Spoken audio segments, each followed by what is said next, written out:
Today, we'll try to understand container related comments.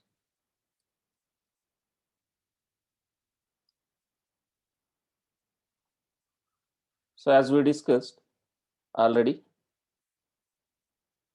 we have a source code. Source code will have a Docker file.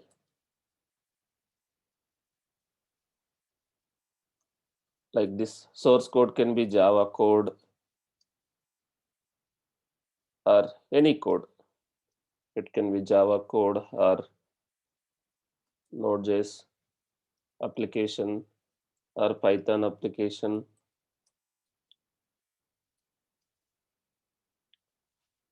We can Dockerize any programmatic language application. Source code has a Docker file. Along with source code, you have a Docker file. From Docker file, we created a Docker image. We already discussed all the image related comments like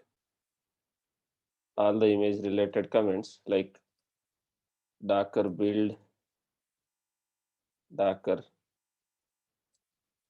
images or image ls, Docker RMI.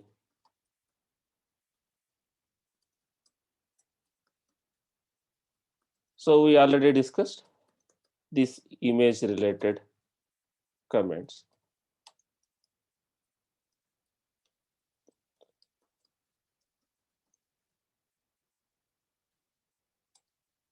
This image related comments, how to build an image,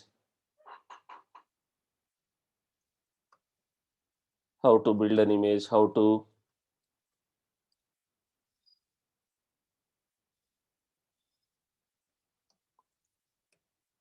see the images, how to remove image, all these things we already discussed.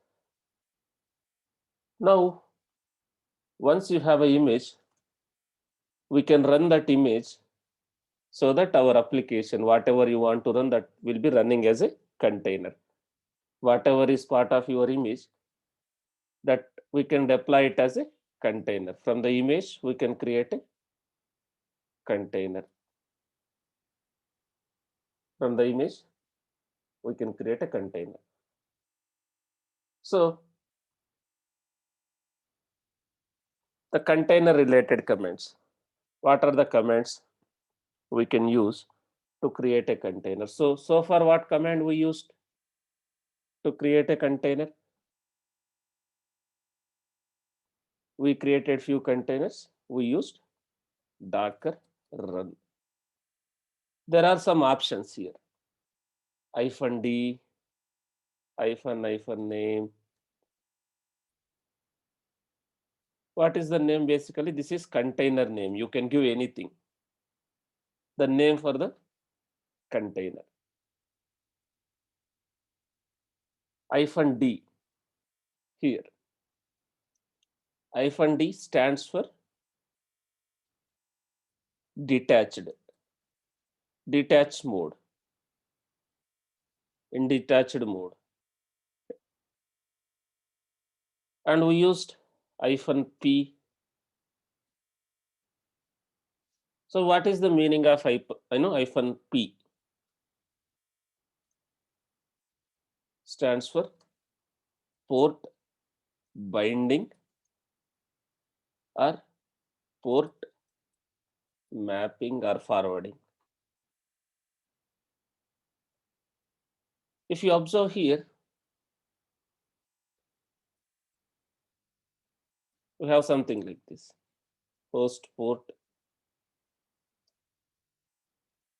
container port. So why port binding is required? Why port binding is required, we will discuss in a while. -d detached mode, -name container name, -p port binding. Image name, your image name, which image you want to deploy. There are some options will come in the future. We will discuss when we discuss Further, we will get some options like environment variables -e, volumes -v. We will get few more options. So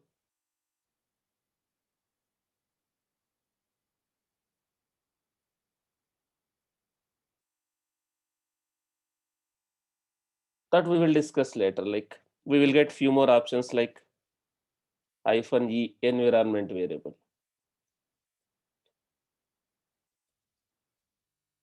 key value.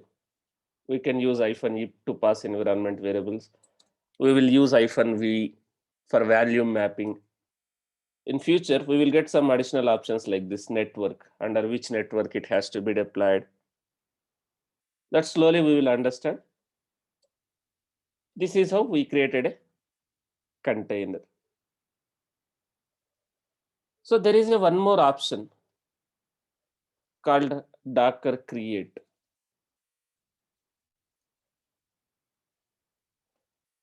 There is one more option called Docker create.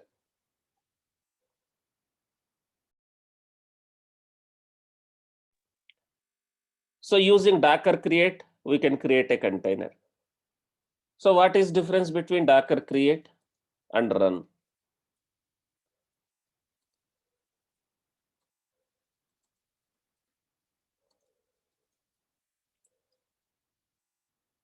So what is the difference between Docker create and Docker run? Basically, Docker create will only create the container. It will not start the container.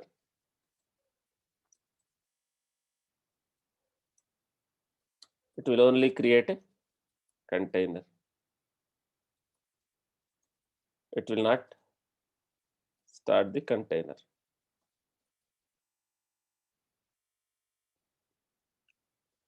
Whereas Docker run will create a container. Docker run will create a container and it will start also. It will start the container. So we can use Docker create or Docker run. So if I use Docker create, it will just create the container. Then what command I can use to start the container? If it is already created and it is stopped, we have these commands. Container ID or name. There is a command like Docker start, Docker stop, Docker restart. So this is how we can create a container. Now let's come and understand this. What is -p?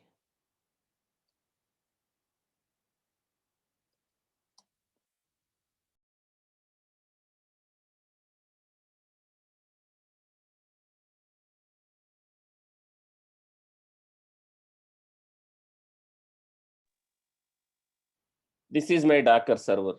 I have some virtual machine or physical machine. I have an operating system on top of this host operating system.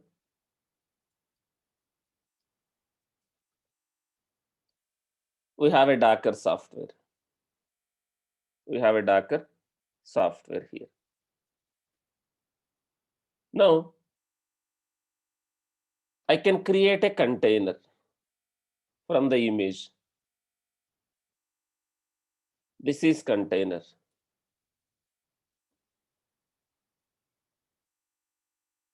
So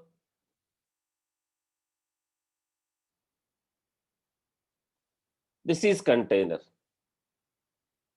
Now we created a container. Tomcat is running inside the container or directly in the system.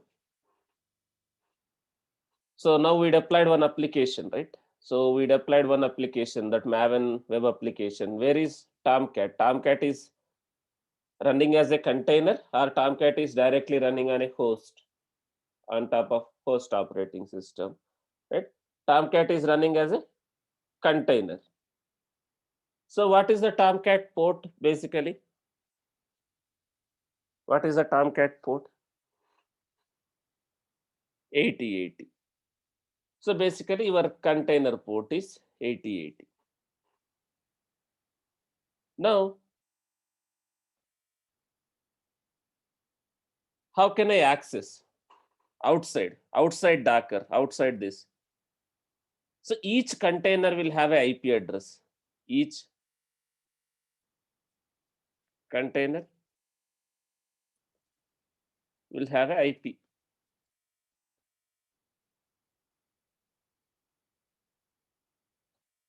So each container will have an IP. Already this server has an IP. There are two types of IPs server has.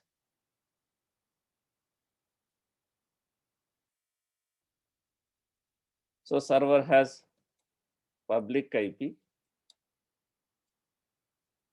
and private IP.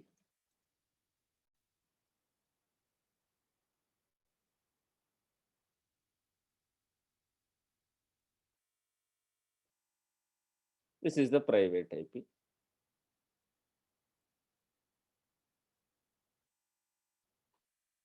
Now, our application is running as a container. How can we access? Container also will have IP address. Let me show that.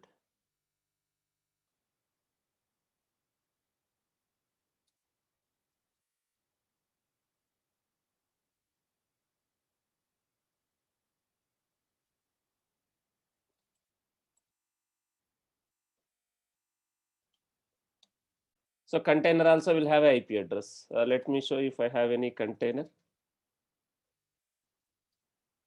If you see, there is one container running. So if I want to see more details about container or any Docker like object like Docker image or Docker volume or Docker network, if I want to see more details, I can use this command Docker inspect container name or container ID. I can use. Now, if you see Docker network, container network, if you see the IP address, this is the IP address of the container. This is the IP address of the container. Each container will have an IP address. Now, from outside, will I able to access something like this? Will I able to access using container IP and our port? Will I able to access from outside?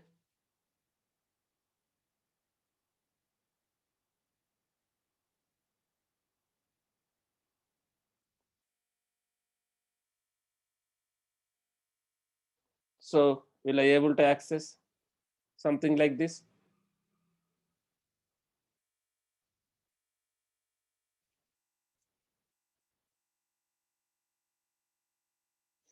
No, we are not able to access.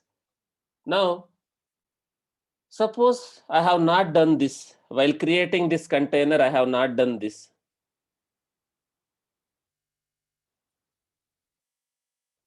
While creating this container, I have not used this option, port binding or port mapping. I have not done this. Will I able to access using this server if I have not done this? Suppose, will I able to access from outside?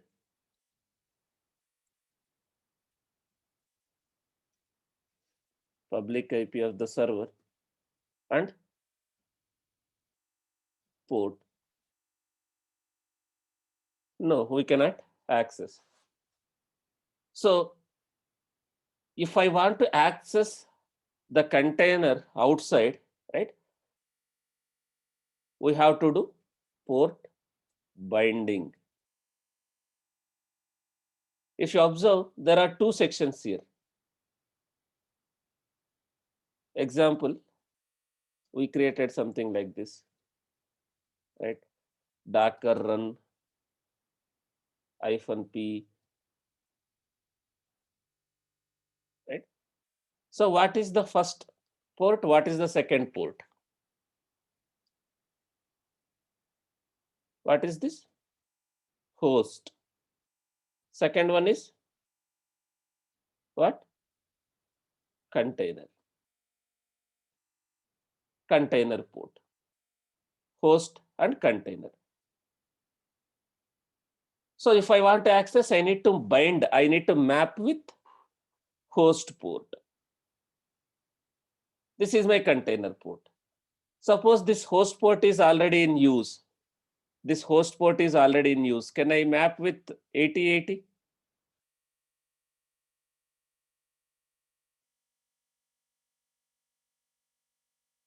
If I, now let me show here. If you see,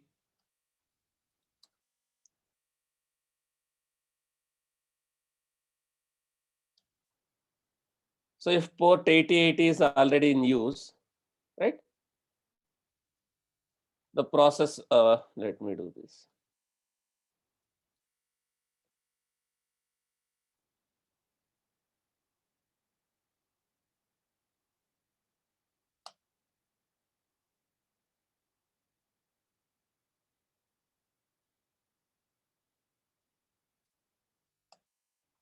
So if port 8080 is already in use, right? If you see port 8080 is already in use,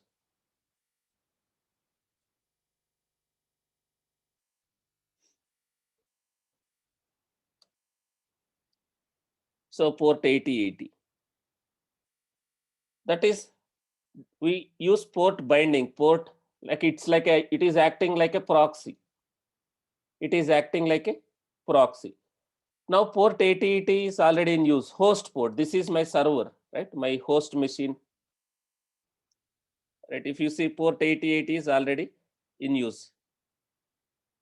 So now whenever request goes to this machine, whenever request goes to this machine,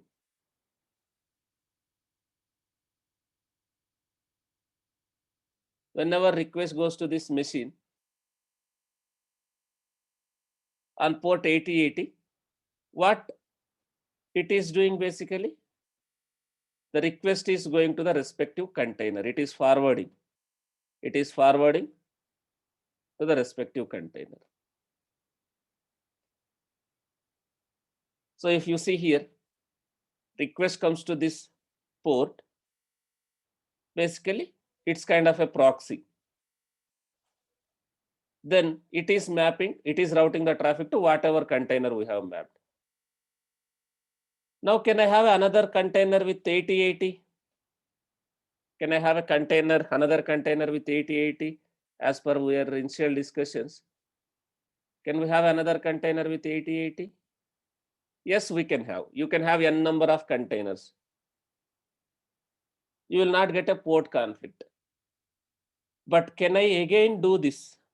Can I again use this like host port as 8080? Can I again reuse? Is will I able to access this again? Like, can I use same host port?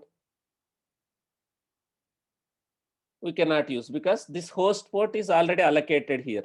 If you see, this is host port, which is already allocated. If you try to create another container, maybe another application or same application,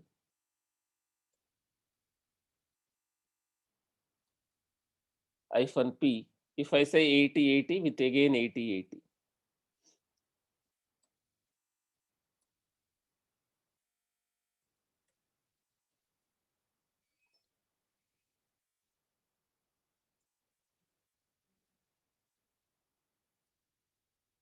So now if you see,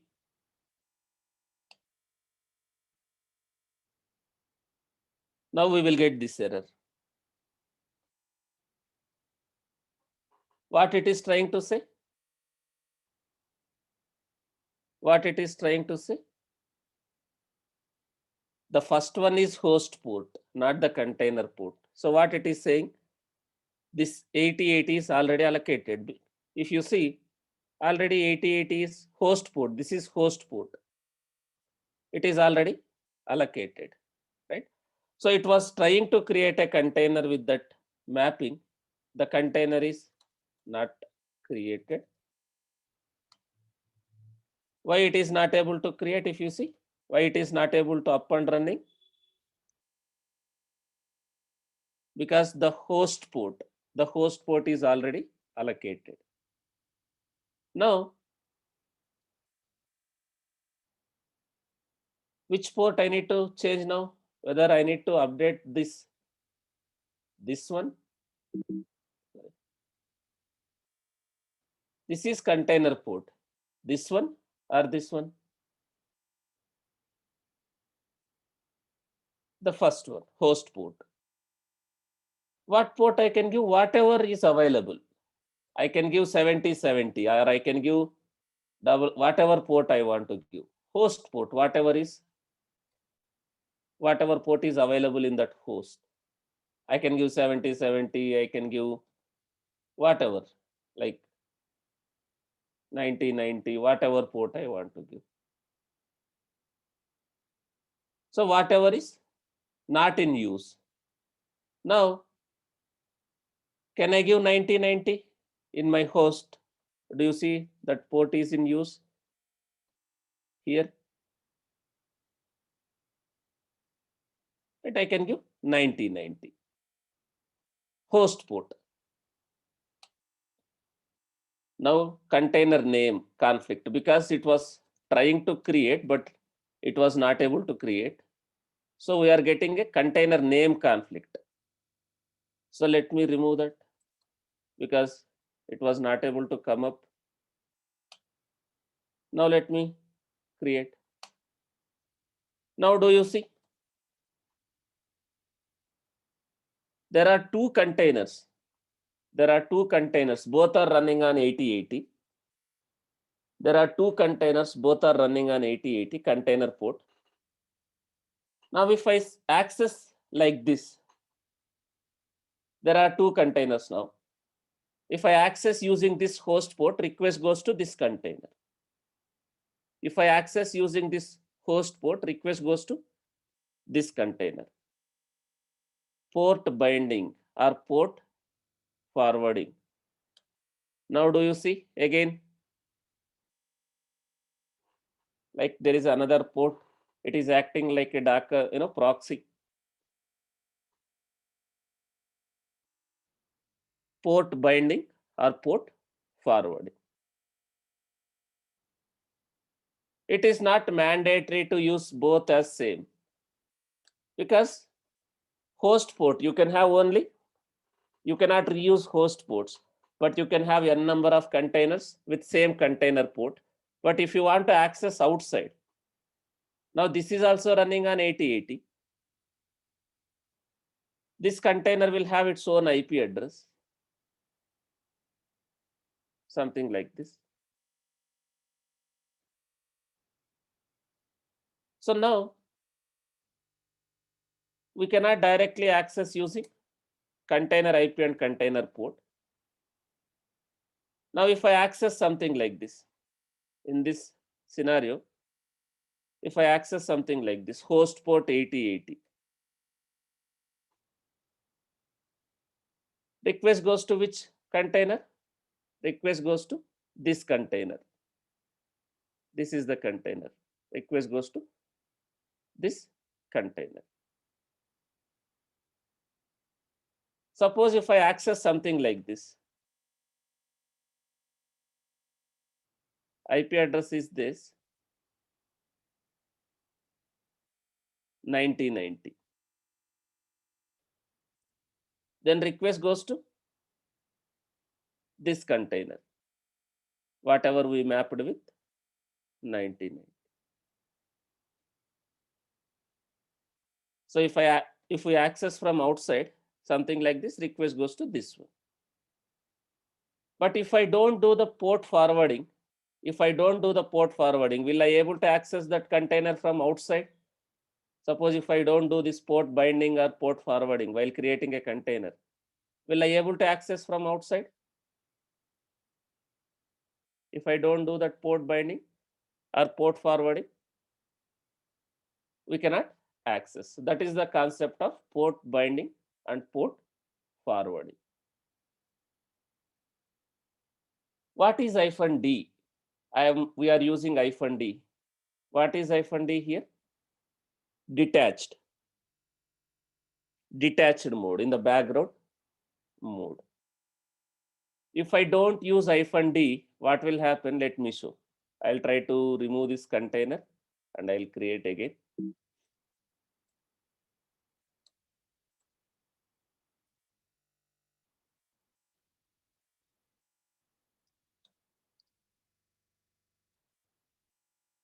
So if I don't use -D,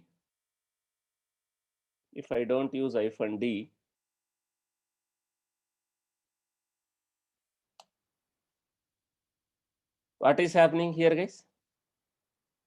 I didn't use -D. What happened here? Container is created in a container is created in a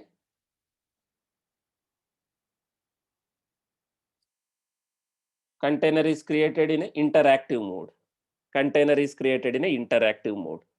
Now, if I close this terminal, if I close this session, or if I press Control C, does container will be up and running, guys? Since I have created a container in a interactive mode, suppose if I close this terminal, or if I press Control C, does our container will be up and running, or it will be stopped?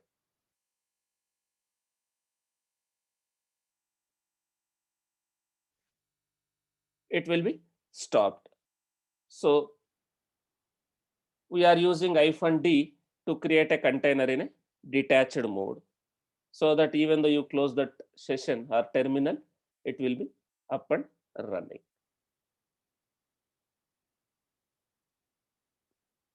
So now,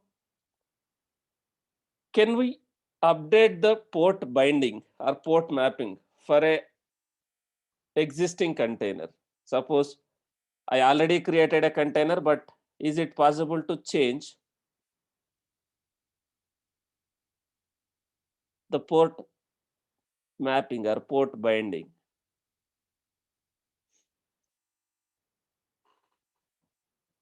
So for a running container, it's not possible. For a, not only running container, like if you are already created a container, you cannot update the port binding or port mapping. So while creating a container itself, you have to give. So you cannot update the port mapping or port binding for the existing container. Now if I press Control C, container is stopped. If you see, I don't see the container in a running state. It is in stopped state. So if I use Docker create, again I can use Docker create also. But what Docker create does, it will just create a container. Then how can I start the container? If it just created a container, do I need to again execute Docker run? Or we can just execute this Docker start.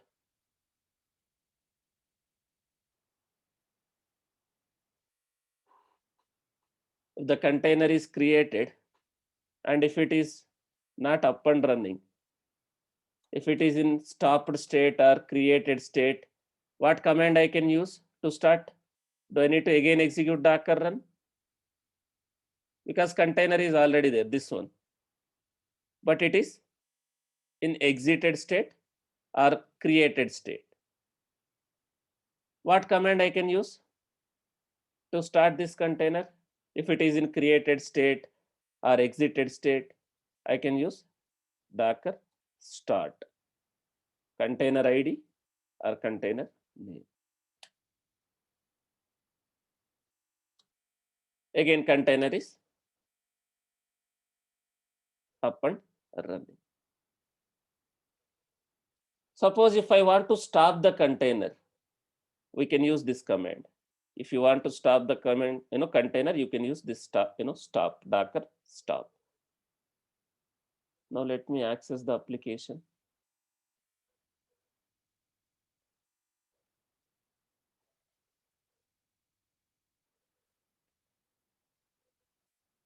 I mapped with port 9090. So I am opening that port.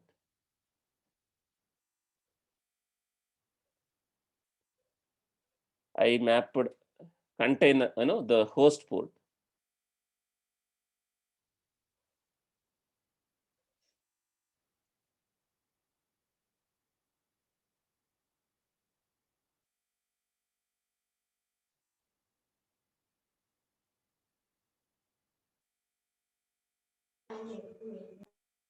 So let me access. Host port I mapped with 9090. And my application, inside that I am not sure what is the application context. I'm hoping this one. Yeah. Now my container is up and running. My container is up and running. Inside that container, Tomcat is running and our application is there. Suppose if container is in stopped state, if container is stopped, is our application will be up and running?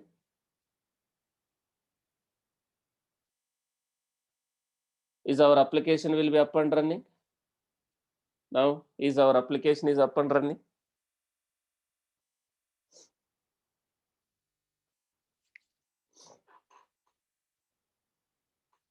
Our application is down.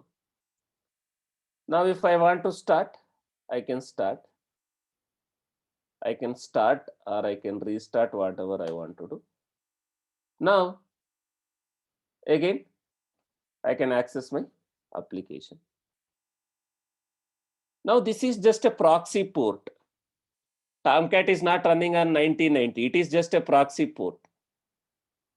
So request is going to that server. Request is going to this server.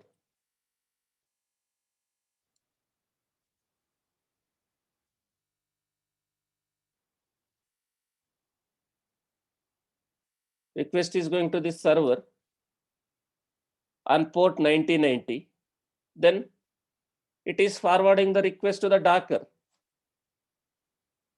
So do this container. It is like, this is proxy port. Request is going to this on 9090, let's assume. Then what is happening? It is forwarding the traffic to 8080 to this container.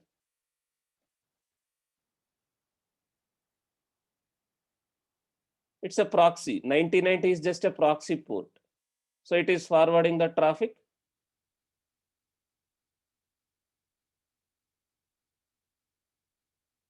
The status, whether it is up and running or not, how we are checking? We are executing this command, right? Docker container.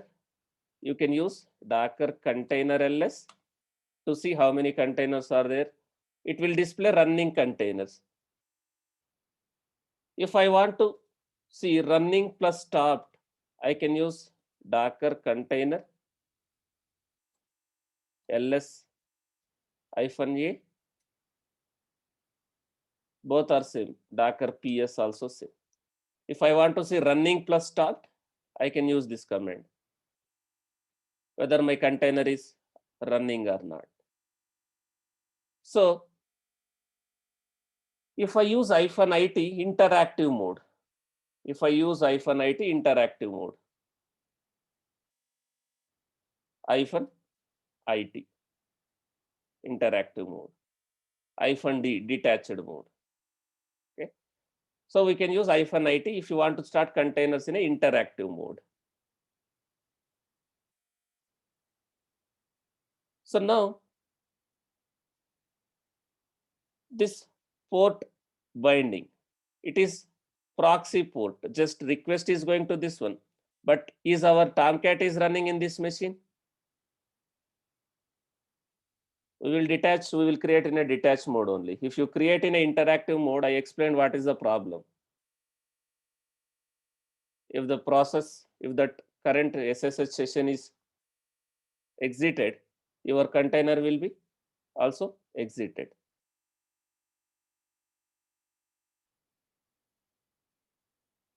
Guys, is our Tomcat running on 1990 now? I'm trying to access something like this. Is our Tomcat is running on 1990? Is our Tomcat is running in the machine directly? Is our Tomcat is running in this machine directly? It is running in the machine, but as a container. But as a container. So it is proxy port. Request goes to this one. Basically Docker proxy.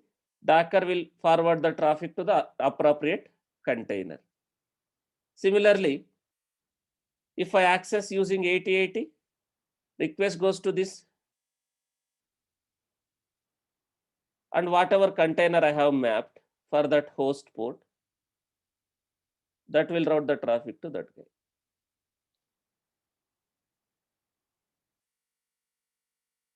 It's proxy port. If you say I can have n number of containers on a same port. So now, suppose one container has to communicate with other container.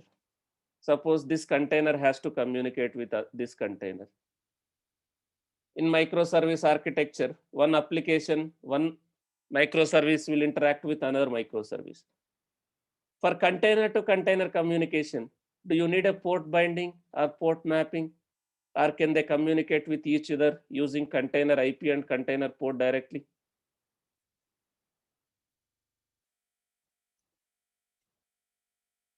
For internal communication, one application has to communicate with other application. This container has to access something from this container, or this container has to access something from this container. Do we need port binding or port mapping? Do we need port binding or port mapping? Only for container to container communication. I don't want to access from outside.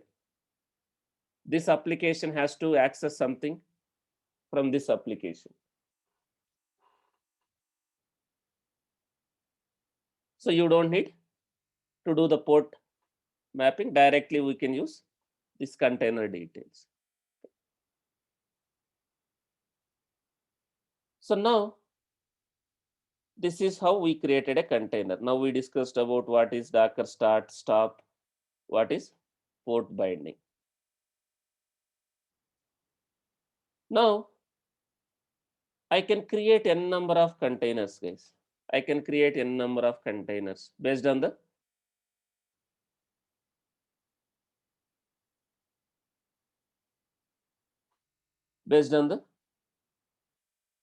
system resources. Based on the system resources,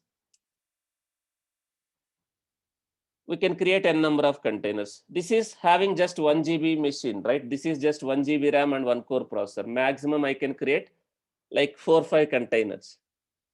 In this machine, maximum I can create 4 or 5 containers.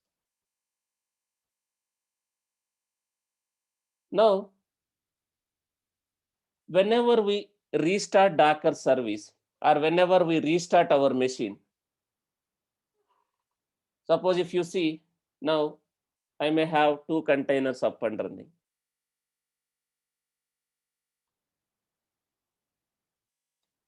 I have 1 container up and running. Suppose if I restart this machine, Docker daemon will be restarted. Right? Docker daemon will be restarted. Or if I restart my Docker process, this Docker daemon.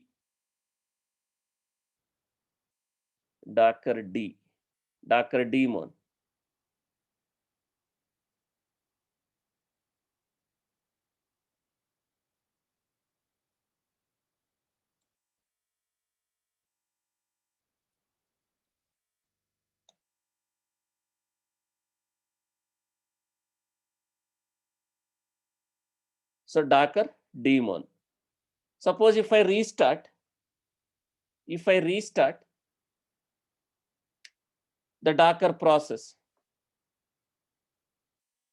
or if I restart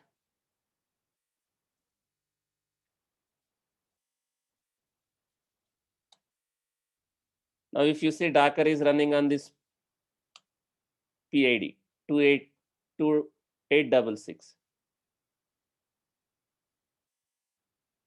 Docker daemon is running on this PID. So Docker daemon is running on this PID. Docker daemon.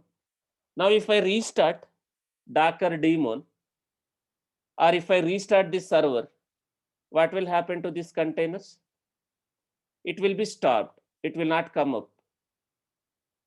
It will be stopped. It will not come up. Suppose even though you are restarting your server or you are restarting your Docker service, I want these containers to be started automatically.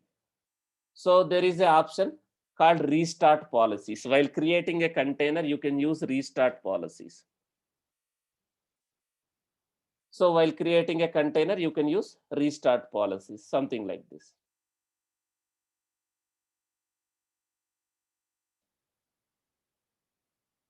Docker restart policy. Right? So while creating a container, you can use this option. Something like this, hyphen restart. If I say always, always restart the container, right? Whenever we restart the Docker daemon or server. While creating a container, I can use this option, hyphen restart, something like this, always, on failure, no, right? So if I use this option while creating a container, whatever containers you have with this restart policies, so that it will be automatically started. You can use this restart policies, hyphen restart. You can say always while creating a container, something like this. All other options, hyphen restart, always. All other options, you can use this one. So container IPs are dynamic, right? We should not use container IPs for container to container communication. We will discuss that in a networks. So suppose one container has to communicate with other container. We should not use IPs, container IPs, because container IPs are dynamic. One container has to communicate with another container. They should not use container IPs. Container IPs are dynamic. So we should not use container IPs for a container to container communication. So we will discuss that in a networks, Docker networks.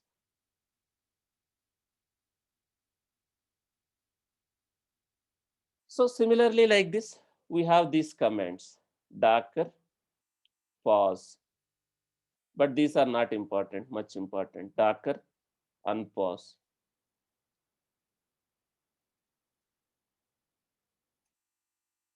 Basically, inside the Docker, some process is running.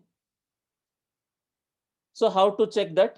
By executing this command, Docker top container ID or name. Basically, Docker container is nothing but inside that container, some process is running. So if I execute Docker top, what is running my inside this container? If you see, what is running inside this container?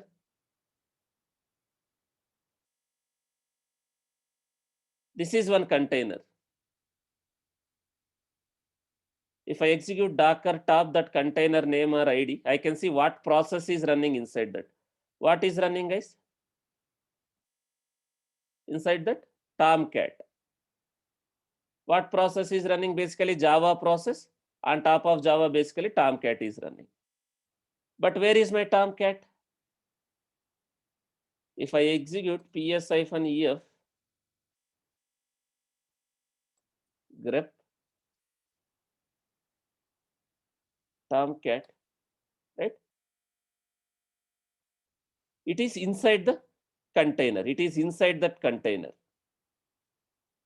It is inside the container, not in your server. So Can I have another Tomcat? Can I have another Tomcat on same port 8080? Will I get a conflict if I run another Tomcat in the same machine? Will I get a conflict? If required, I can run Jenkins also. Jenkins container -p if I want to access outside Jenkins image. This image name is Jenkins. If you observe, do I have a Jenkins image in this server as of now? Do I have a Jenkins image in this server as of now? No. So when I am creating a container, what it is trying to check? First, it is trying to see whether we have a Jenkins image locally. It is not there, but it is trying to pull. From where it is pulling this Jenkins image?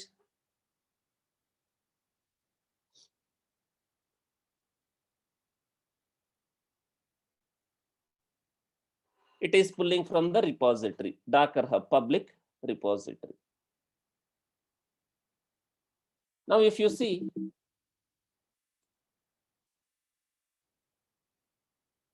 I have a Tomcat container also, and I have a Jenkins container also in the same machine.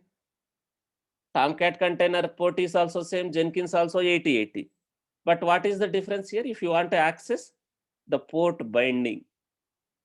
Now, how can I access Jenkins? I can access using this machine IP. I can access using this machine IP. And what port I have mapped? 8080 only. Now, do you see? I am able to access Jenkins. Jenkins also running as a container. Did I install Java? Did I download it?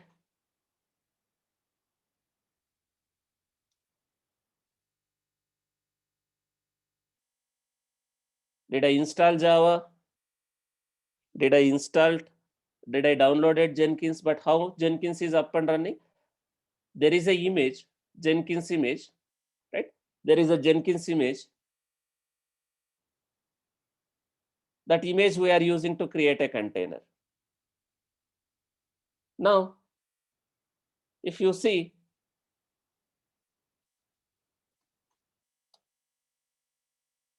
I am trying to get the password, but where is my password? Do I have this folder as part of this server file system? If you see, this is the initial password, right? So do I have as part of this server file system that, do I have that where inside the where? Do I have this Jenkins home directory? So that is inside the container. That is inside the container file system. Each container will have its own file system.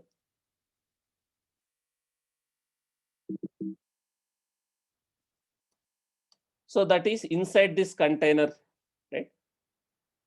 So we can get something like this.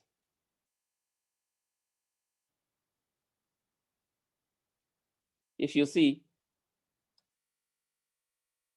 this is this container file system.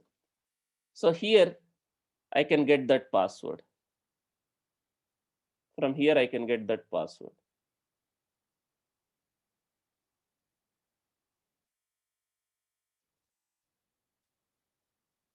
So this is my password that is inside the container, right?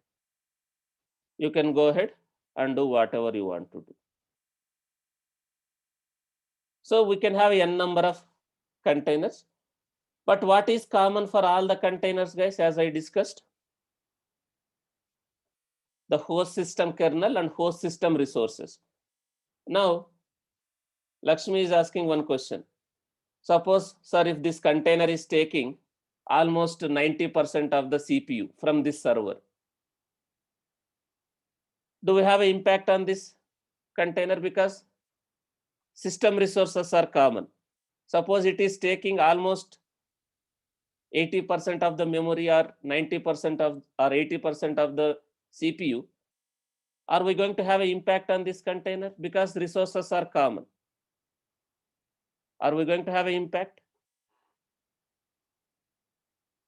Yes, we are going to have an impact because this is itself is taking lot of CPU and memory, and this container is having very less CPU and memory. So the performance of this container will be slow. So in real time, you can limit while creating a container.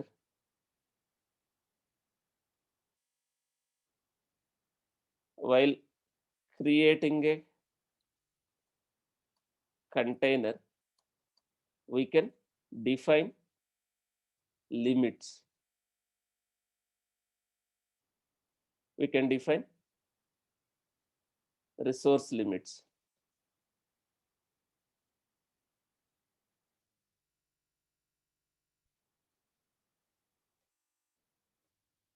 We can define a resource limit, CPU and memory limits for the container. So if I limit, will it able to take more than whatever I have allocated, even though it has 8 GB RAM, 4 core processor, I can limit. So will it able to take more than this? So it will not able to take more than whatever I have given, so that other containers also will have some CPU and memory. So while creating a container, we can define resource limits. How much CPU, how much memory that container can take. So it cannot go beyond that limit.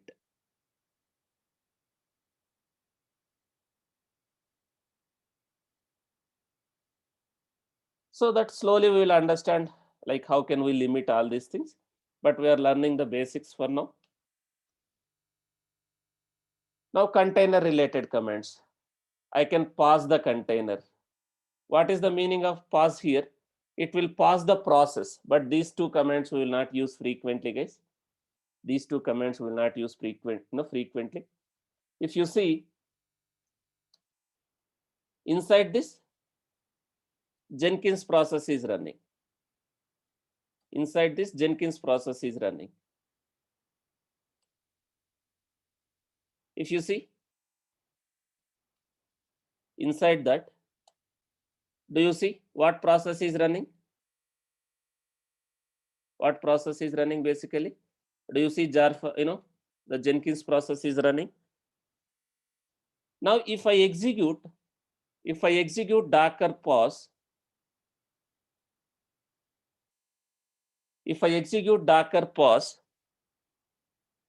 so that we will discuss in a Kubernetes, what will happen if it goes. While discussing Kubernetes, we are going to cover how to define the limits, how to define the request, what will happen, right? We will try to discuss in advanced classes. So basically, if it goes beyond that, container process will be stopped because your container is running out of memory. If your process is running out of memory, what will happen? Not only container, any process. What will happen if your process is running out of memory? The process will be terminated. And if your process is running out of CPU, the performance of the process, the performance of the application will be very slow. So if it cannot go beyond that, so that process will be stopped or terminated.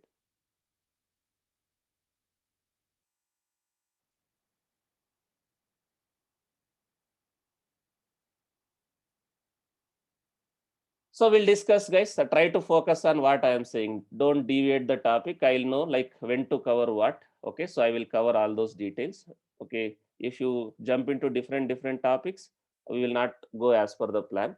You can ask the questions, but these kind of questions you can post in the Skype group.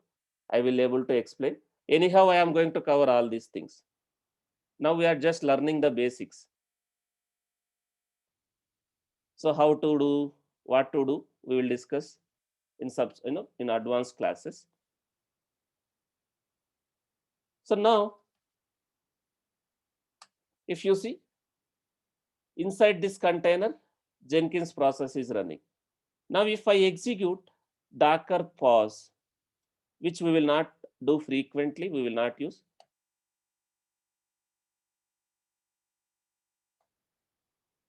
Now this process container is running, but the process is paused inside this one. Now will I able to access Jenkins? Will I able to access Jenkins? Container is running, but the process is paused. The process is paused. If you see, container is running, but the process is paused. So we cannot access because it is paused. These two processes are, this process is paused basically. If I want to unpause, we can execute unpause.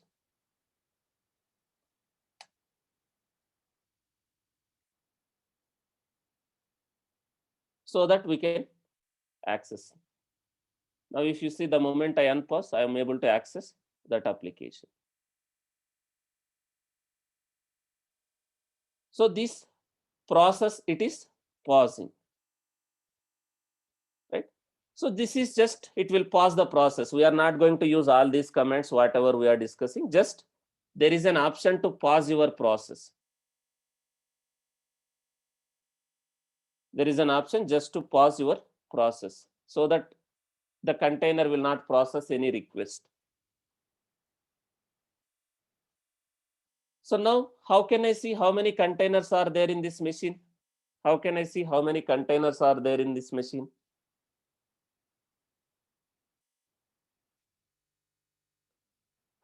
So how can I see? I can execute this one, Docker PS or Docker container ls. It will display just running containers.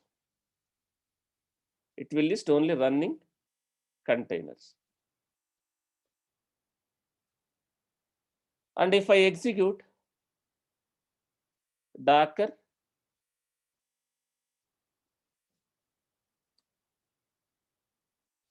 ps-a or Docker container ls-a, it will display, it will list all in the sense running plus stopped, running plus stopped containers. So if I execute Docker PS, it will display only running containers. It will display only running containers. If I execute Docker PS-a, if there are any stopped containers, also it will show. So let me stop one container. If I execute Docker PS or Docker container ls,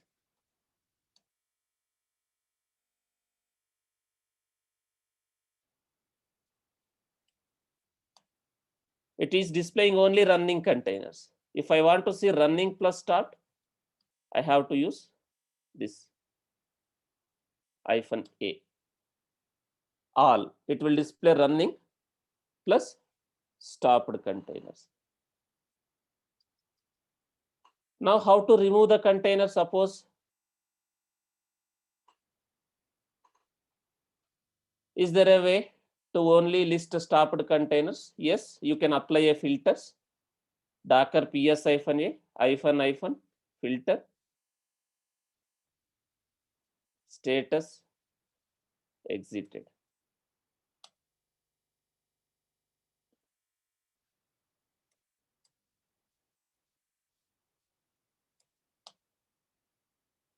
I am saying all Docker ps-a all, but again I am applying a filter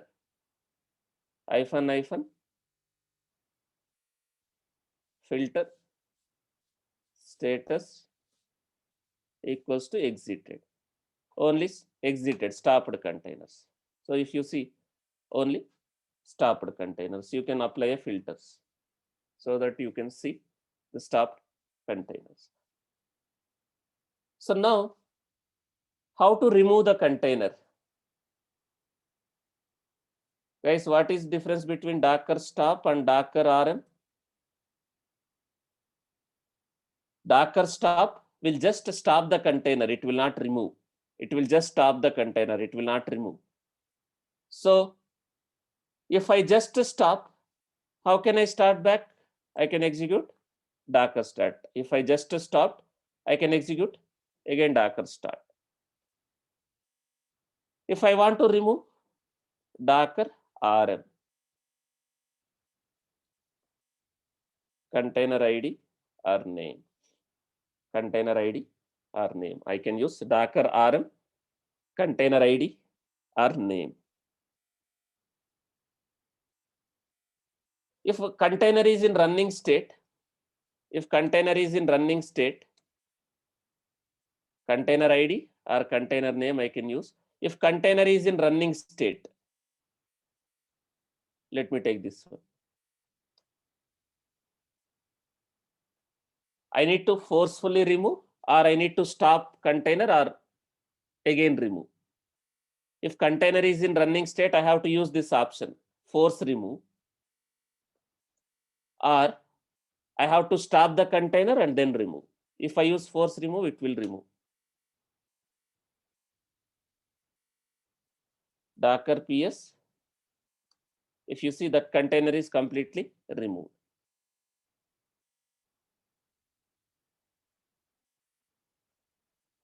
You can use this option, force remove. Container is not having the issue. We have exited. We have stopped the container. Exits 143. Basically, we stop the container. We have exited.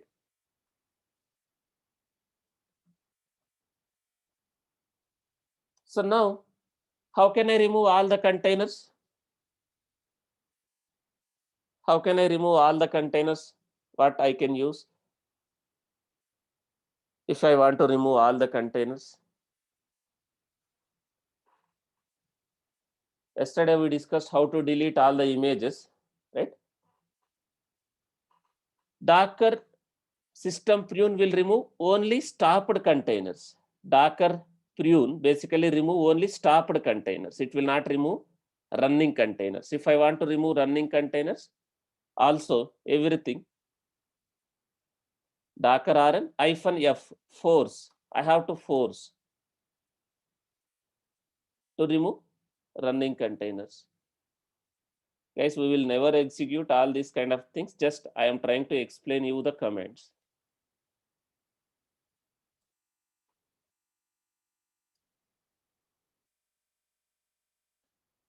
So Docker rm -f. What is Q here? What is Q stands for? Q will return only the container IDs. IDs basically, only IDs. Docker ps-a, all the container IDs. So we can use this command to delete all the containers. If I want to remove only stopped containers, I can execute Docker container prune. Docker container prune. Only remove stopped containers.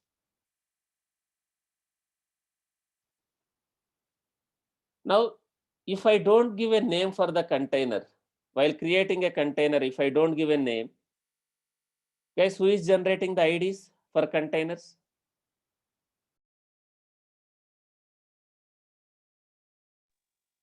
Who is generating the IDs? Docker. And we are giving some name for the container. If I don't give a name for a container, if I don't give a name for a container, if I don't give a name,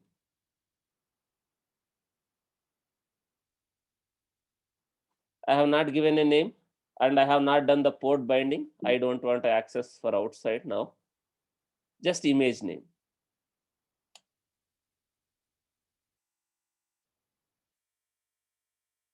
If you see, Docker is assigning some random names. If I am not giving a name for a container, if I am not giving a name for a container, Docker is assigning some random name. If you see, this is the name for the container. Basically, we will give a names for our containers, basically our application name.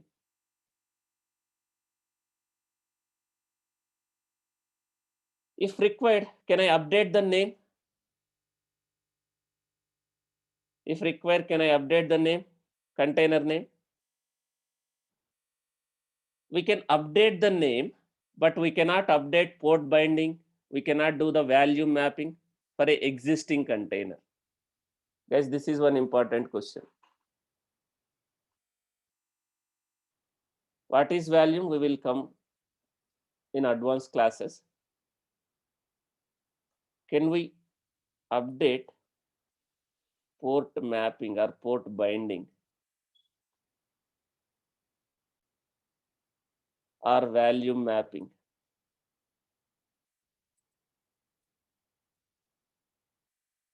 For running our existing container?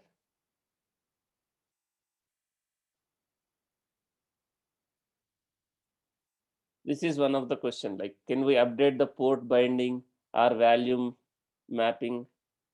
Value mapping is different concept. What is value? We will discuss. No, we cannot update for existing container. While creating a container itself, you have to do this. While creating a container itself, you have to do this. So now, if required, I can rename Docker, rename old name or ID. I can use ID also. Old name or ID, a new name. Something like this. Now container names we can update using Docker rename. Using Docker rename, we can update the container names. So there is a one more question. What is difference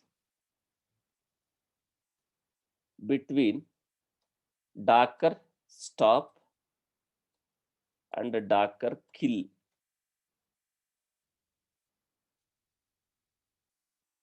So what Docker stop is doing, guys?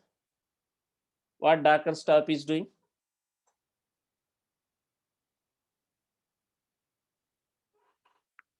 What Docker stop is doing whenever we execute something like this? Docker stop, container ID or name we can use. What Docker stop is doing?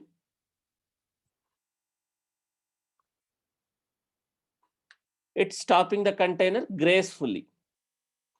It is stopping the containers gracefully. But what is Docker kill? What is Docker kill?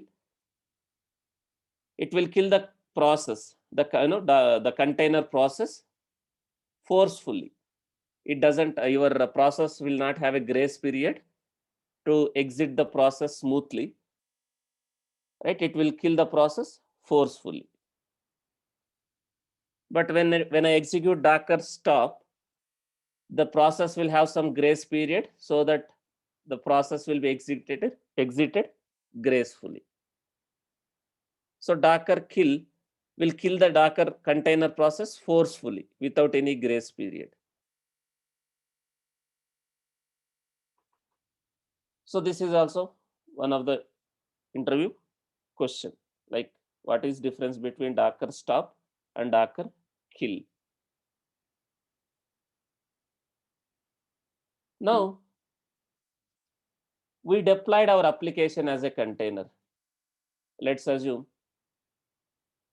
I have this project.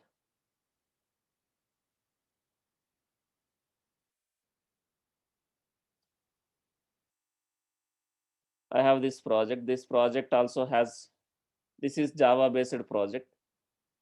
This is Java based project, web application. So this application also I am trying to deploy as a Docker container. So we have a Docker file. We have a Docker file.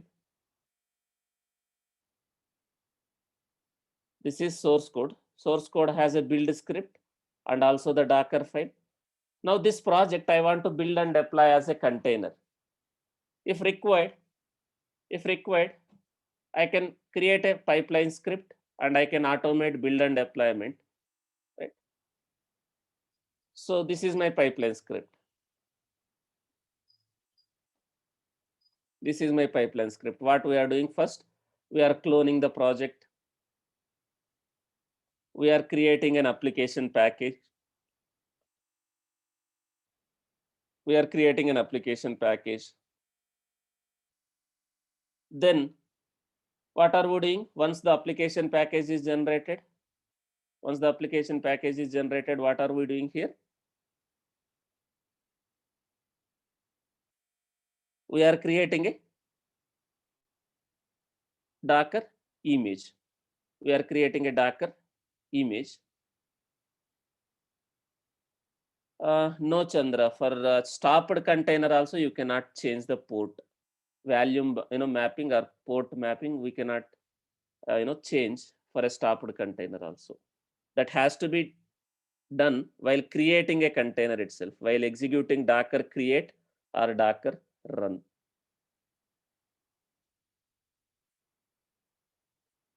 So this is my pipeline's job. We are cloning the project. We are creating an application package. If required, you can put SonarQube. Basically, I'm not covering Jenkins here. So just I'm trying to explain how can we build and deploy the applications as a containers. If required, you can integrate with SonarQube here. Then we are creating a Docker image. And what are we trying to do here in this stage?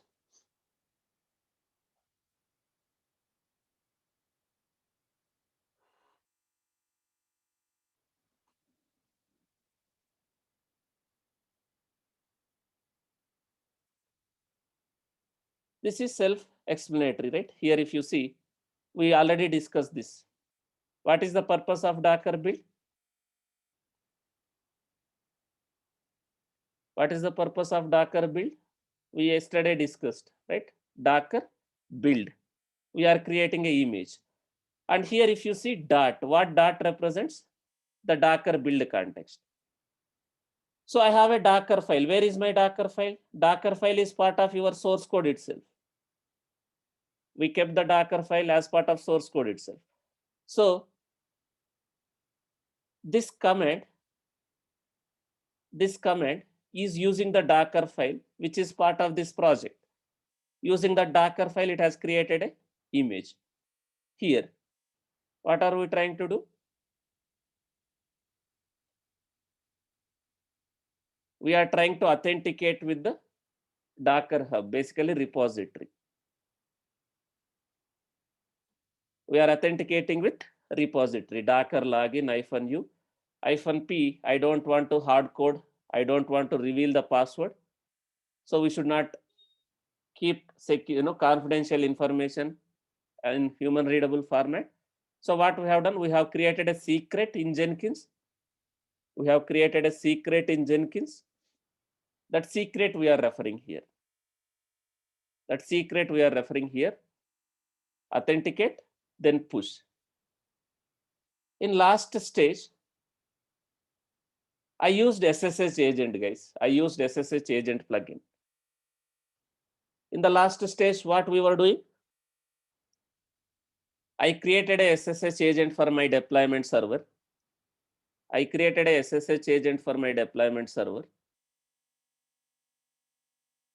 So using SSH agent, we connected to the Docker deployment server. We removed the container if it is already created. And we are creating a container with the latest code. But here I have not used versioning. I have not used versioning. So I have not used a tag for my image. So is it going to maintain all the versions of the images?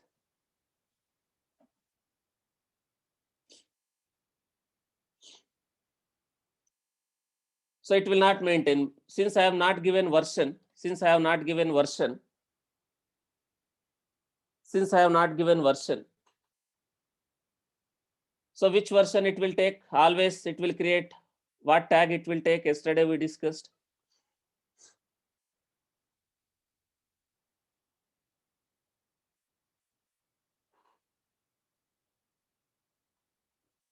Colon latest.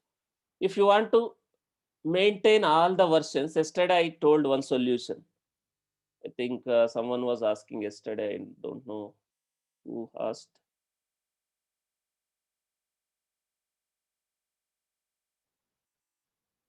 So people are not regular. I think Rohit has asked yesterday. Today I don't see him in the class. Guys, you have to be regular in the classes.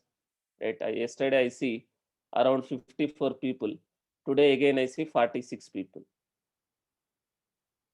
If you don't attend the classes regularly, if you miss one class, you may not understand the second class.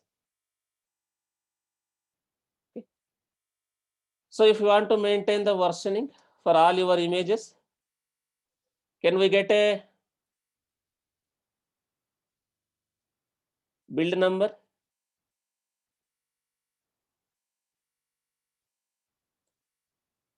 Jenkins variable. Can we get build number something like this? Jenkins variable, right? So this one I can use something like this.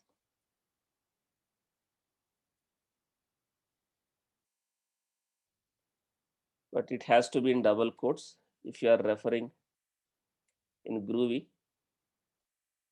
So then everywhere same thing, push.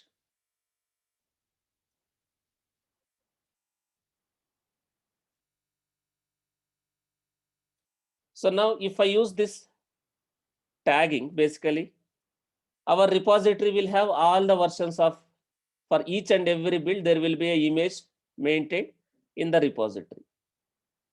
So whenever there is a change in your code, whenever there is a change in your code, it will generate the latest package. It will create a latest image. We are pushing that image, and here we are deploying that image. We are removing old container, right? We can deploy this image. So now you deployed an application as a container. You deployed an application as a container using CI/CD or normal, whatever it is. You deployed as a container. Now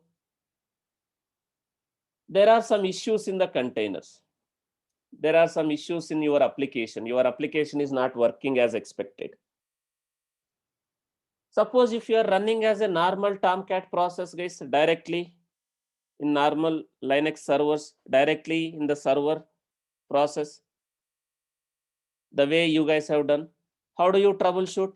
If your application is not running, what and all things you will check? Suppose you are running as a normal process, not as a container. What and all things basically you will check if your application is not running? First, you will check whether Tomcat process is up and running or not. Don't you check if Tomcat process is up and running or not? Yes, you will check the Tomcat process. Then, if Tomcat process is up and running, you will check the logs, the Tomcat logs, or maybe application logs. Right? So now my application is running as a container. If something went wrong, my application is not working as expected. How can you troubleshoot?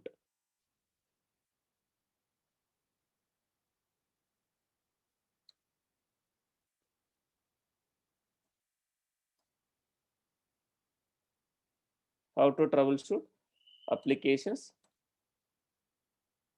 which are running as a containers.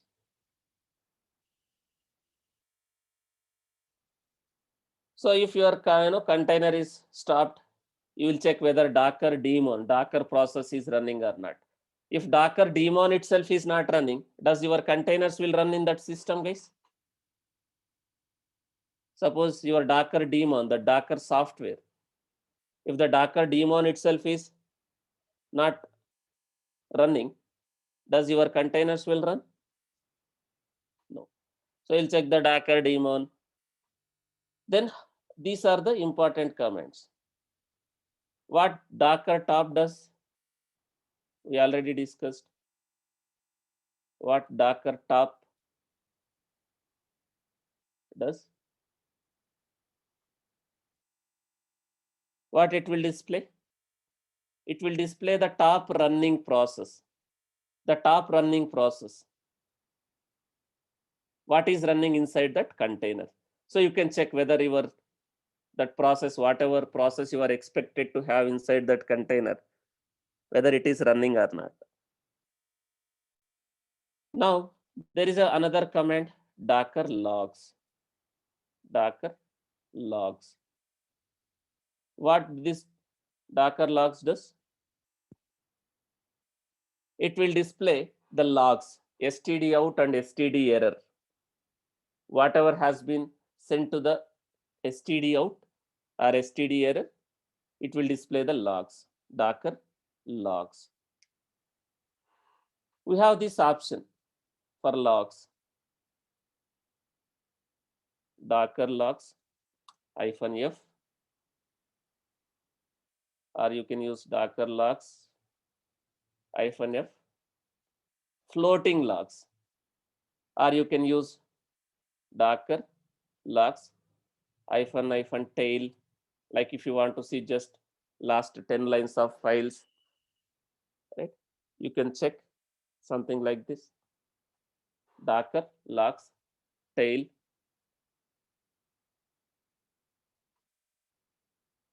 floating logs, and I want to see how much CPU and how much memory is consumed by that container. I want to see how much CPU, how much memory is consumed by that container, how much CPU, how much memory it is taking. Guys, memory is different, storage is different. As I told, memory is basically your RAM. How much memory, how much CPU it is taking. I can execute this command, Docker stats container ID, container name, so that I can see how much CPU, how much memory is consumed by that container. Now there is one more command, Docker exec. What is Docker exec? What can we do with this? What can we do with this?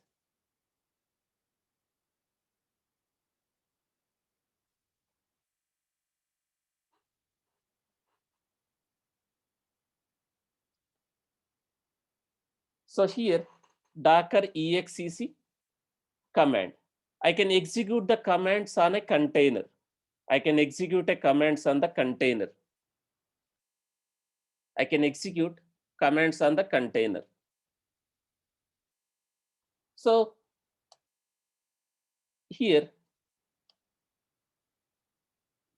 let me create a Tomcat container also. If I have, let me start this.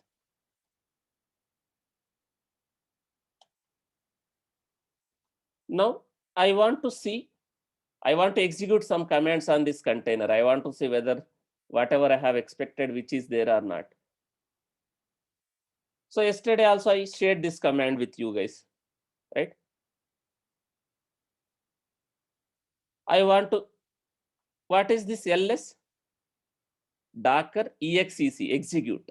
This is my container ID. What is ls here? Command, list. It will list the list of, what is this? If I execute ls here, I don't see those files. But when I'm executing this docker exec, what are these? These are the current directory, the container working directory folders. What is this directory structure? If you observe, we have a web apps, we have a conf, we have a bin. This is Tomcat working directory. Tomcat working directory. So inside this, I can see this is the current working directory of this container. Under that, I have these folders. If I execute, do you see our application is part of this container?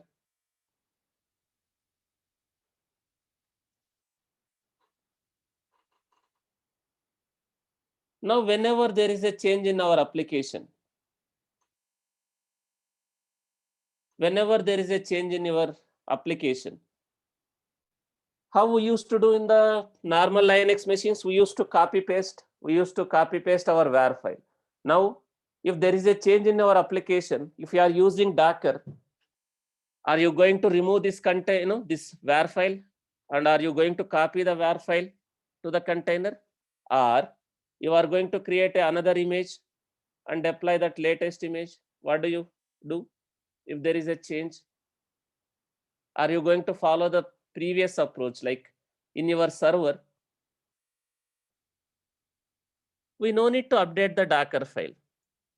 We no need to update the Docker file. Why we need to update the Docker file? My Docker file has this instruction. My Docker file has this instruction.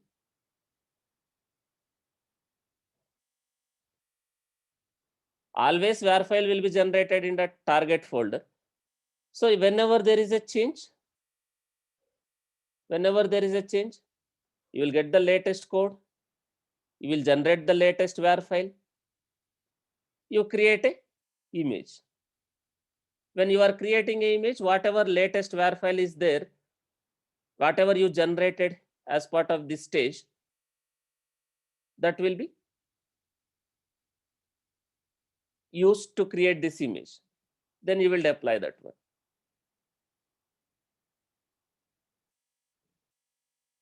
So you no need to change the Docker file. You will repeat that process. You will get the latest code. You will create a latest application package. Again, you will create an image. You will deploy the latest image. If there are some issues with your container, we can check using these commands, right? So there are few more commands. Tomorrow, first 10-15 minutes, we will finish the commands. Like we have a Docker CP. There is a command called Docker CP. There is a command called Docker attach. So we'll discuss those tomorrow. And before I close the session, there is a one command which I can use to go inside the container. Now, I want to go inside this container. Maybe this container or this container. I can execute this. What is IT stands for?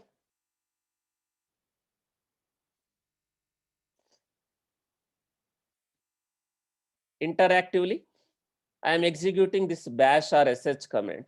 If it is sh, it will work. If you don't have a sh, you can use bash. Sh is also working. Bash also working. Now, when I execute this, where I am in, guys? What is this? Now, I am inside the container. If you see, Java is there inside this container. What version of Java is there inside this container? 1.8.0.272. And Tomcat is also there. You can see this Tomcat directory and our var file also there. So we can go inside the container to troubleshoot. If you want to troubleshoot, you can go inside the container by executing this command. By executing this command, you can go inside -it. You can use bash. If bash is not working, you can use sh. If I want to come out, how can I come out? Normal, like if you type exit, you will come out of the container. So this is how we can troubleshoot. So tomorrow we'll continue with a few more container related commands. And then we will start the Docker file, how to write a Docker file, what are the keywords we will use in a Docker file. But today I want to give one assignment. Since everyone is already aware about what is Jenkins, you know what is Jenkins and how to write a pipeline script. And now you know the Docker also, Docker concept. Little bit Docker, not complete. Like you, at least you know basics like how to create image, how to push image, and how to create containers. So I want you guys to create a CI/CD job for this project. I want you guys to create a CI/CD job for this project. So this Maven web application, right? Clone this repo and add a Docker file. So clone this repo, and you don't have a Docker file. Try to create a Docker file and check in this project in your repository. Clone this one to your GitHub. And I'm expecting you to create a CI/CD job to build that application as a Docker image and deploy that application as a Docker container. You can refer a video if required. If required, I'm saying you can refer a video in our YouTube channel.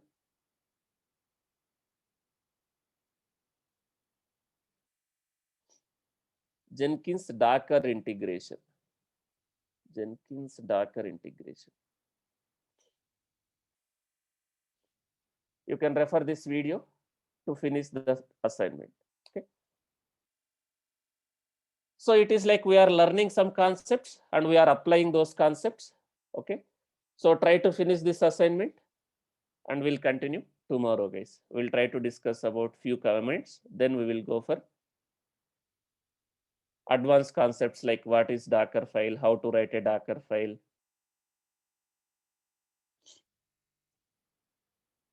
So you have, like, you already have your GitHub, right, Hashib? So clone this repo. Okay, you don't have a GitHub. Okay.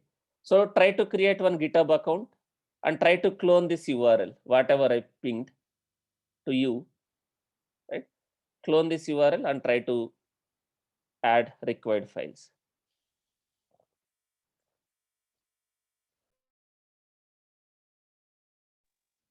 Okay, guys. We'll continue tomorrow. Okay. Try to finish this assignment. Try to build and deploy using Jenkins to the Docker. So go through this video, you can understand. Thank you, guys. If you have any questions, post in the Skype group or WhatsApp group. We'll try to address your queries. We'll continue tomorrow. Okay. Thank you.